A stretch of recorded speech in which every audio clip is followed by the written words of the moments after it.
Good morning, Valley. Today on Valley por Vida, we are learning about tips that are helpful to keep in mind when beginning your car buying journey. We're also learning about proper disinfection techniques to keep your work, office, or home environment safe and clean. Plus, we've got a nutrition expert standing by with info on how McAllen ISD students and their families are eating healthy amid the pandemic. There is so much going on, and we've got all that info for you. Valley por Vida starts right now.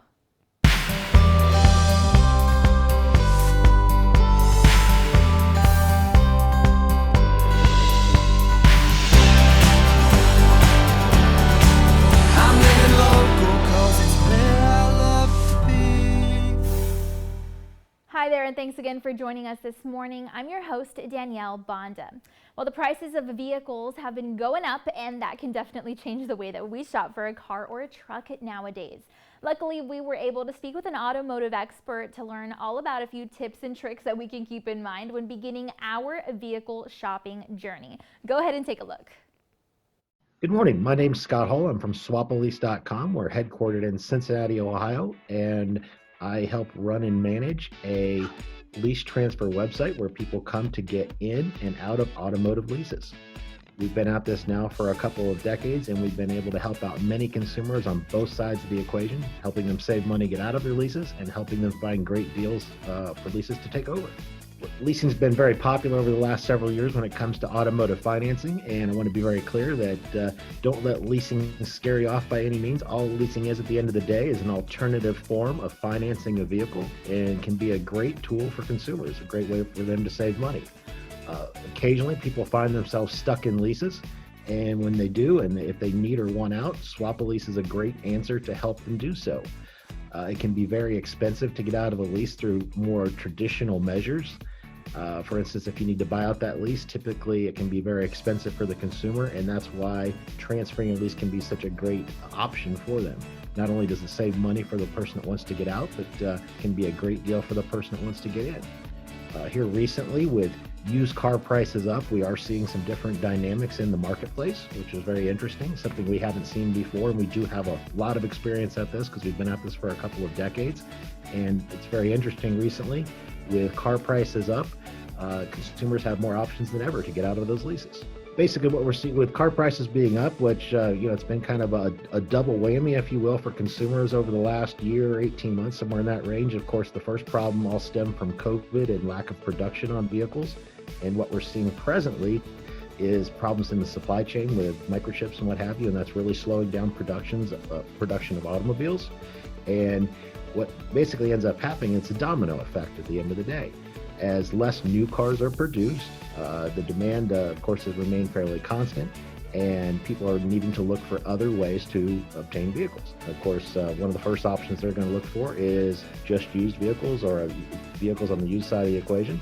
And of course, with less new cars being produced, the prices on those are going up as well. Right now is really a great time if you need to sell your vehicle, but it can be a little bit of an expensive time if you're looking to get into a vehicle. A good piece of evidence on that, again, back on the Swap a Lease website, something that we've noticed over the last 30 to 60 days is just a huge increase in buyer demand, which tells me that consumers are out there looking for alternative channels to find vehicles. I would really encourage viewers to go to the swapalease.com website, and our website address is simply 3 words run together, swapalease.com. We have a ton of information on the site about automotive leasing in general, and of course, information more specific to lease transferring. All right, well, with COVID-19, it's important to use good products and properly disinfect your home, office, business, school, or other work areas. An effective disinfectant, of course, remains one of the most powerful weapons against the fight in the pandemic, as well as against other infectious diseases. So today, we're introducing you to one product that can help you keep you and your family safe. So here's today's Safety Check segment.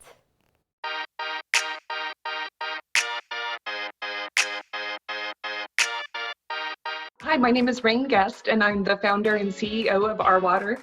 And today we're going to have a discussion about a 1-minute disinfectant. Our Water was actually founded in Texas back in 2012. And we have a patented device that makes a one-step healthcare grade disinfectant and all-purpose cleaner out of salt water. And the disinfectant has a 1-minute contact time.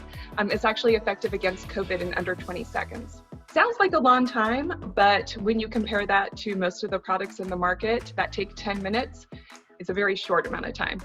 One of the main benefits of the products is that they're non-toxic. So many of the products, disinfectants and cleaners, contain respiratory irritants.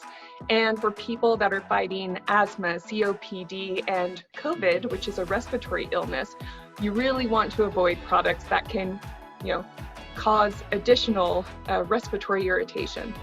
Let's talk about disinfectants in general, right? There's so many different kinds of them. There's one-step disinfectants where you actually have to clean the surface before you use them.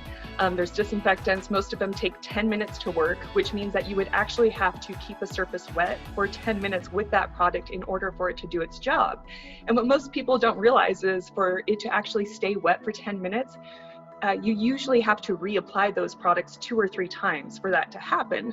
So what's been happening during the pandemic is the EPA put out this list N, and they just told people this blanket statement, hey, use a product that's on the list N. Well, nobody really knows how to use those products correctly though. So as a society, we are conditioned to just spray and wipe surfaces, right? But if you spray and wipe surfaces, you're not giving the product enough time to work. So basically, we really haven't been killing COVID on surfaces effectively. And we're also a society that touches surfaces. That's why washing our hands is so important. So if we have pathogens left behind on surfaces, whether it's COVID, cold, flu, MRSA, any of those other nasty bugs, when we touch those surfaces and then touch our face, because studies show that we touch our faces an average of 23 times an hour, we are going to potentially get sick from those left behind pathogens. So surface disinfection is just really extremely important. And when you have a product that has a shorter contact time, you can make it happen a lot faster. So in like schools and different places, can you imagine if we actually had to wait between classes 10 minutes for somebody to disinfect a surface? It wouldn't happen. Or if when somebody was disinfecting your office, if you couldn't sit at your desk for 10 minutes because you had to wait for a product to sit wet there for 10 minutes, it just doesn't happen. At the grocery store, when you go grab your grocery cart, do you actually wait 10 minutes for that product to sit on the handle? No, nobody does. So we just need a better education process for disinfection in general, especially during a global pandemic. Well, we've had really good results. Some of our schools that have been using us since last year, they've remained in school full-time, learning in person, and they're not having COVID outbreaks. Car dealerships that are using us, before they implemented the technology, people were out sick all the time. Since they've started using it, nobody's out sick anymore. I guess it could be a coincidence, but most likely it's because we're actually effectively killing the germs. And the CDC is the first to say, germs don't move themselves, right? We have to move them. And whether they're moving by surfaces on equipment, whether they're moving because we're touching surfaces that have them, with our hands, and then we're moving them with our hands to other surfaces. And just think about face masks. We sit our face masks on these surfaces all the time in restaurants, on counters, and then we put it up to our face all day. And our eyes, nose, and mouth, that's how we get sick, by introducing germs into those passageways. So disinfection is so important. All right, well, it's time now to take a commercial break, and then we've got to look at your local weather updates, but be sure to stay tuned because Valley por Vida will be back. And we'll be talking about tax tips for you to keep in mind, everything from organization to finding the right expert for you and your needs. Those details plus so much more coming up.